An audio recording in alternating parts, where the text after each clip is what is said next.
Welcome to the third episode of Never Die Easy, and today I would like to talk to you about the art of selling, as my old trainer Tom Hopkins called it. This is a method that I've used for probably better than 30 years in several different fields of sales, and in Vietnam I've taught this method to quite a few companies ranging from automotive sales to financial services, even with electronics, retail, and some other types of sales.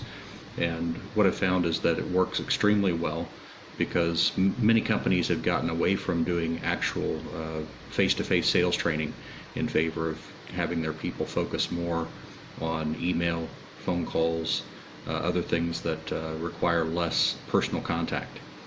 So today what I would like to do is just basically set out what the steps are in the process, and then follow up in future sessions about each individual step in a little bit more detail, so that altogether you can put them into a process with the many steps involved that will help you to master selling.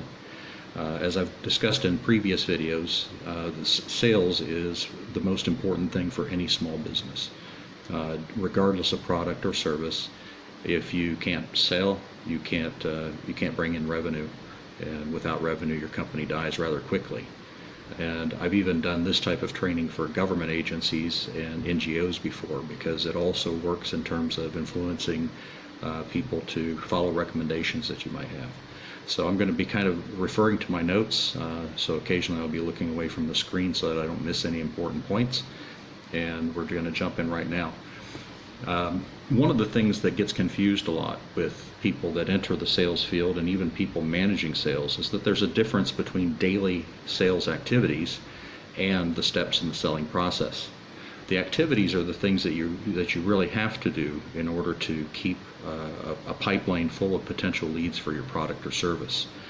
The steps are the things that you do once you're actually in front of the client, or you're engaged with the client, whether you're in person or communicating with them electronically or by phone.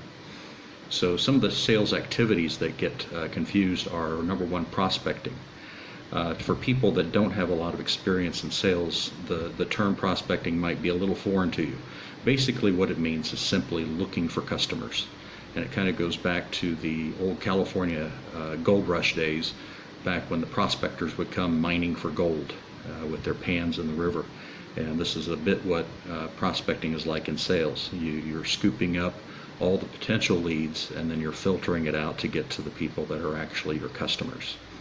The second activity is looking for original contacts, or making original contacts. And this is how you introduce yourself to a prospective customer. Now, there are a few ways of doing this, and a lot of people will do one and leave the other methods out, when in actuality, to do things successfully, you have to kind of use all of them in a certain sequence. The best way to introduce yourself to people is face-to-face, because in this way you're making a better, stronger impression with them. But people also use mail or email. They can also use social media, and they also can use telephone calls. The other things besides the face-to-face are not as effective with an initial contact, because again, you don't have the strength of making that first initial contact and making a good impression. Qualification is something else that kind of falls in the activity side, but it will also come into play in the steps of the selling process later. Qualification in terms of daily activity means discovering customer needs. And this is something that you have to do in order to determine whether or not the person that you're approaching is even a good potential client for your product or service.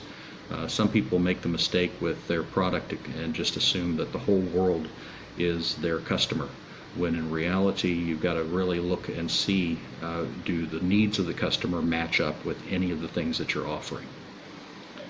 Presentation is taking and matching those products and services with the customer's needs. And I would say that you need to, with a lot of products, you need to kind of prepare what your presentation is going to be for each of the different types of services or products that you're offering. And you need to be able to focus that with both the options available and also the benefits. The last skill that you need to work on and develop is your closing skills. And this is how you persuade customers to accept your offering. Now, there are 10 steps to the selling process. When I used to do sales training professionally for companies, I would usually on the first day of class ask the people in the classroom, which often included managers, how many steps in the selling process. And very rarely over the years did I ever get the correct answer. Most people would guess 4 or 6 or 8, always even numbers for some reason. And then when I would give them the 10 steps and describe what those 10 steps were, I'd say, okay, now which of the steps are you not doing or not included on your list of 4? And do you think that you can be successful by eliminating the ones that are not on your list? So the first step seems like a no-brainer. This is typically in training called meet and greet. And meet and greet is how you introduce yourself to the other person. And in the old days, when I first started out before social media, you had a little bit longer to make a good first impression. You had about a minute and a half or 2 minutes. And so some of the content of what you said in that initial meet and greet was important to be able to lift the person's impression of you up to a higher level. But now in terms of social media, people have much shorter attention spans, especially with things like Tinder, where they can just simply swipe, swipe, swipe. And so you have only about 7 to 17 seconds today in the modern world to make a good first impression. And so your meet and greet has to catch them quickly. This is why dressing properly, dressing professionally for the product or service that you're offering is quite important, because they're going to be judging a lot of things about you in that first step. They're going to judge your background, your level in society. They're going to also judge your level of education and your knowledge of the product or service that you're offering to make a decision as to whether or not they want to move forward with you through the next 9 steps. Now, again, they don't know that there's 9 more steps, but customers often know that with more complex products and services, the selling process takes longer than a few seconds.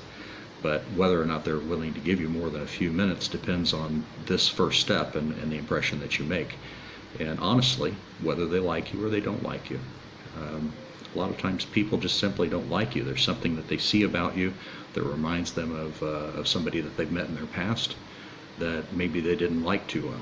And that's very difficult to overcome, which again is why the way that you groom, the way that you dress, the way that you speak, your etiquette, all of those things are important to be able to offset any negatives that they initially might have in meeting you. The second step in the process is something that sales trainers often call qualification. I don't like to use that because salespeople often will misunderstand this step and think that it is what you're doing to qualify whether the person can afford to buy your product or whether they have the credit to buy your product. And while that's important, it's not something that you should be so concerned about in the first initial moments of meeting the person, because I've found many times over the years that people that even really couldn't afford or didn't have credit, if you did a good job in the process and they liked you and they did have a genuine need for the product, that remarkably they would find a way to pay for that product or service later, even if it seemed like it was a small miracle for it to happen. So I like to look at step 2 more as fact-finding, because this is where you're going to find out exactly what the person's lacking, what it is that they need, that you can fill the gaps with your product or service. So this is where you become a little bit like a lawyer or a detective. And lawyers and detectives, the way that they find out information that they need, they ask questions. And so it's also important here to know what types of questions to ask. So we'll go into much more detail on that step in a later video where we focus mostly on the fact-finding step. The third step in the process is called product selection.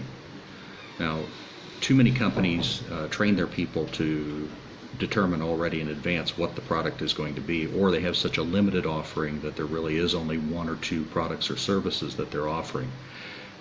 This is not the optimal situation.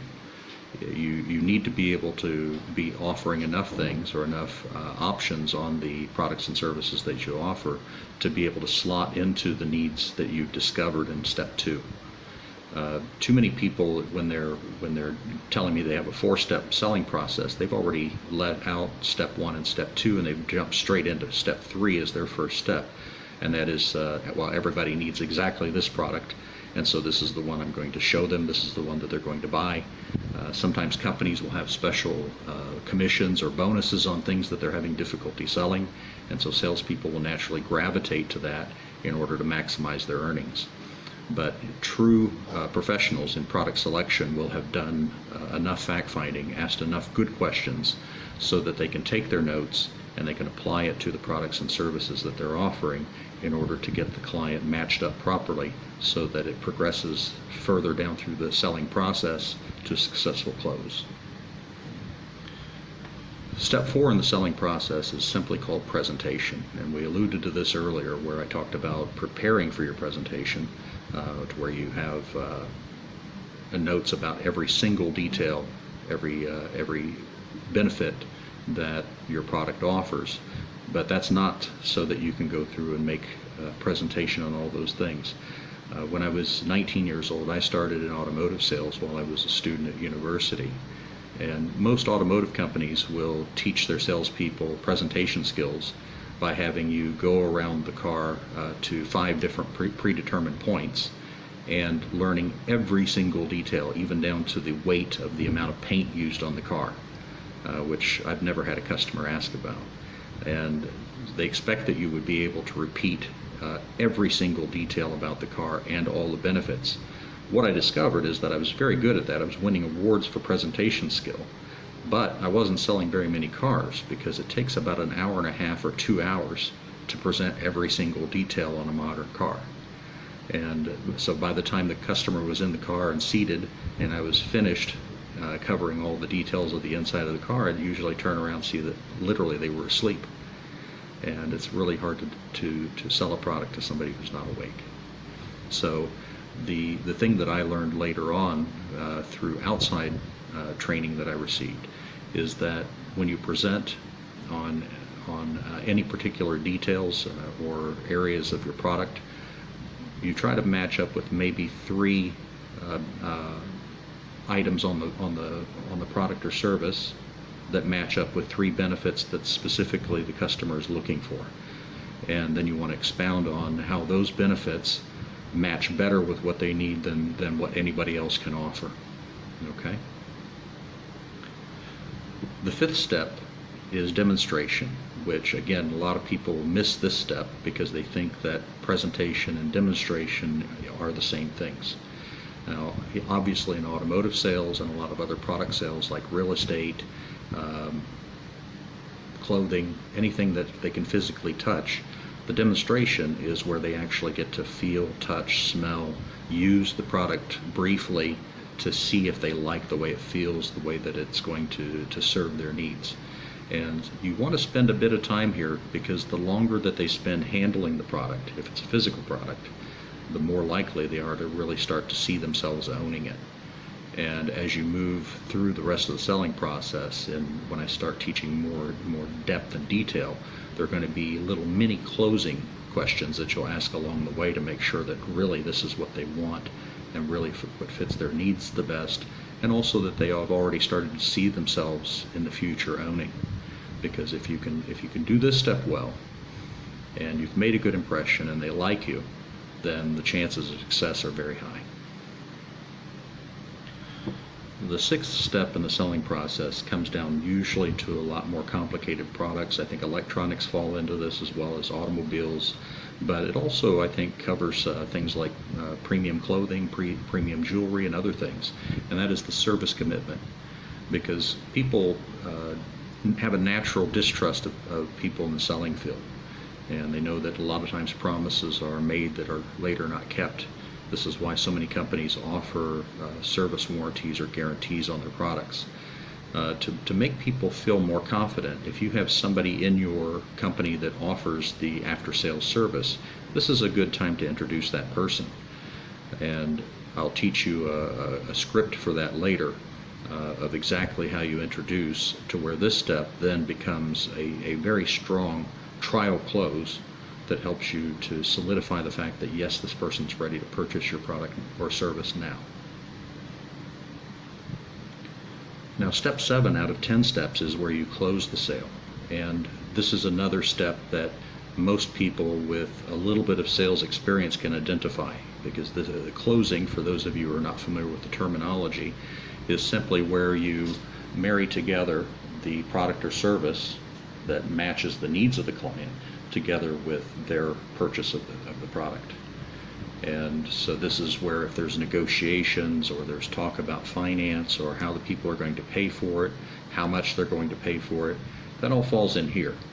And in most training courses that I've done, experienced salespeople, they don't care about all these other steps. They want to know, do I have any kind of magic, voodoo, or other things that I can teach them in this step that will help them pull the wool over the eyes of the client and get them to say yes to something that maybe they wouldn't say yes to.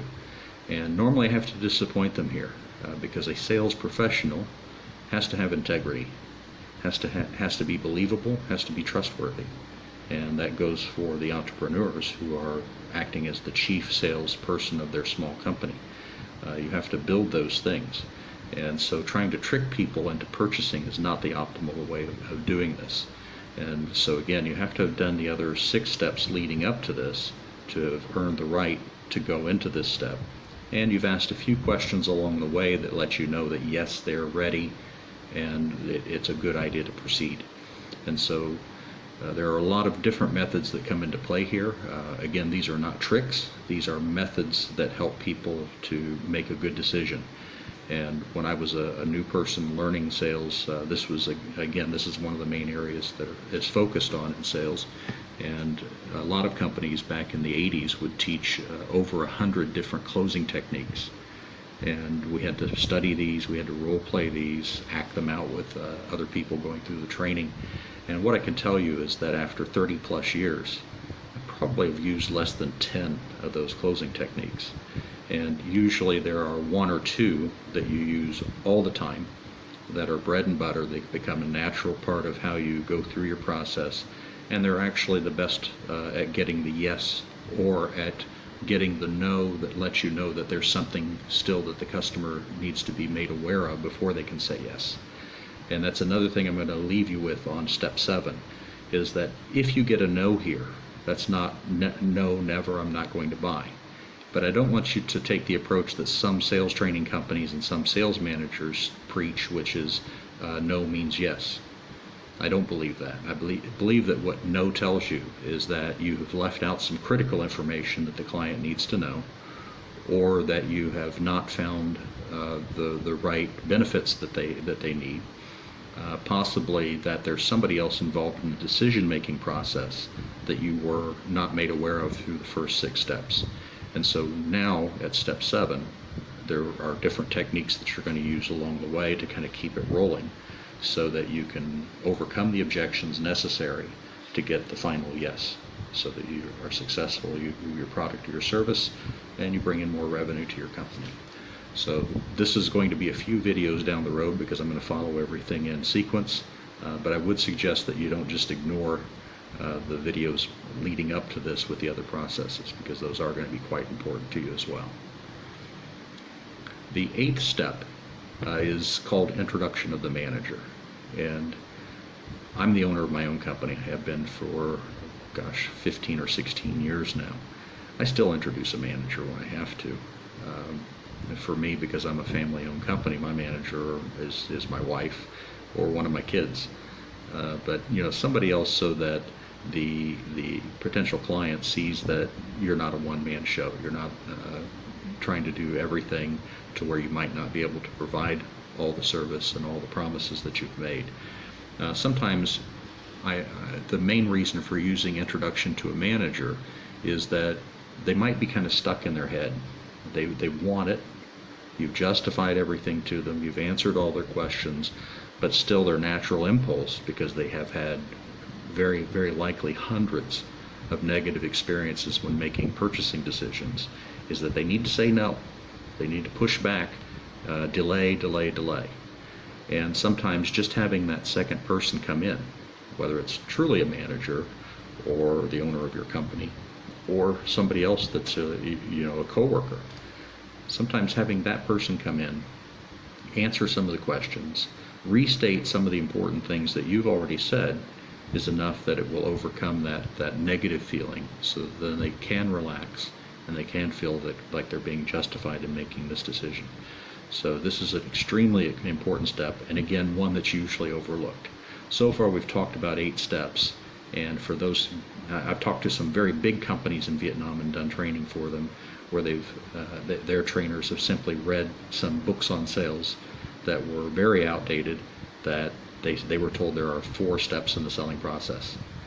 And they asked me to change my program to teach only 4 steps. And so I showed this to them. I said, okay, which of the 6 steps do you think I should eliminate? And on discovering what they were doing, what I found is that they were going with product selection first, presentation second, closing third, and well, I left out meet and greet at the first. Obviously, they say hello. So those are their 4 steps: meet and greet, product selection, presentation, and closing. And so far, I've discussed a lot of other steps with you that are equally important, if not in some cases more important, depending on the client, in order to get them moved along. And one of those is introducing the manager. When I was about 6 or 7 years into my career in sales, I would usually have a tough time getting a manager to come in and talk to my clients, mostly because they felt like I had so much experience that there couldn't have been anything that I had left out. And so sometimes I had to kind of drag them in. And it always surprised them that even though they came in behind me and they said exactly the same things I did, the customer would look at them and say, yeah, okay, yeah, let's do this now. Where I had been going through everything properly, not being too aggressive, but they were still pushing back a little bit on me. Now, the 9th step in the process is the delivery of the product or the service. And so this is after you've already closed, you've contracted, everything's been paid for. This is a step that's often also ignored. People just simply think it's the handover of the product. What you're going to find is that most people during the early steps, especially presentation and demonstration, were probably still a little bit nervous because they were being sold to. And so they may not have completely bought into the product yet. It's taken a little bit more. Usually step 6 has started to relax them a little bit, and to go through step 7 and say yes, now they're relaxed and they've mentally bought. But they don't really know what they bought, especially again if it's a complex product. So the delivery process needs to be one where you kind of go back to the presentation, maybe even a little bit of the demonstration again, just to make sure that before they leave you with the product, or before you deliver the service, that they know 100% what it is that they bought. The worst thing that can happen is for them to call you back 2 days later or 3 days later and have serious questions about how the thing operates. That usually, as a manager, that would tell me that the salesperson didn't do a very thorough job of delivering the product. And then another step that's usually ignored by the salesperson, oftentimes picked up by the company, is called follow-up. And I've worked with companies in the past as a salesperson and as a manager where they had their own system, customer retention services or whatever, in order to follow up with phone calls from somebody in the back office, or form mail or emails. Companies are going to do this, and that's a good thing for the company to do, but that's not nearly as effective as individual follow-up by the salesperson. And what this does is it kind of reinsures the sale. All products and services have buying cycles, and this is something we'll talk about again at a future time. But some products and services have long buying cycles, meaning that person buys today, maybe they're not in the market again for 2 years, 5 years, 10 years. Other things have much faster buying cycles, and the thing is that you need to reinforce the sale with the follow-up, with a good follow-up, to make sure that people are still happy with the product. And this needs to be ongoing. You need to have planned intervals for your follow-up. Follow-up also can be thank you cards, birthday cards, other things that help to keep your name in front of that person. Because in addition to getting those future sales from this client, you want to be paving the road to getting referral sales from this person's relatives, friends, co-workers. And the only way that you've earned that right is if you've done all the steps properly. The customer feels like they got very good value for the money that they spent, and that they have started to develop almost a friend relationship with you, where they look at you as a good friend, or possibly even as an expert advisor, which is a good term. So this is the main thing that I want you to pick up from today. I want to make sure that you understand what the 10 steps are, so that this is laying the groundwork for the future videos that we're going to do, where we go into detail on how you do each step, even putting in some of the phrases that you'll use. So again, 10 steps to the sale, starting with meet and greet, fact finding, or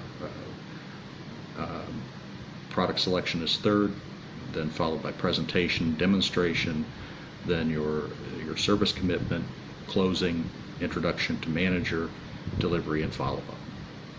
That's all we have for today. Thank you for tuning into this, and I look forward to presenting the 10 steps to you in more detail in the coming weeks.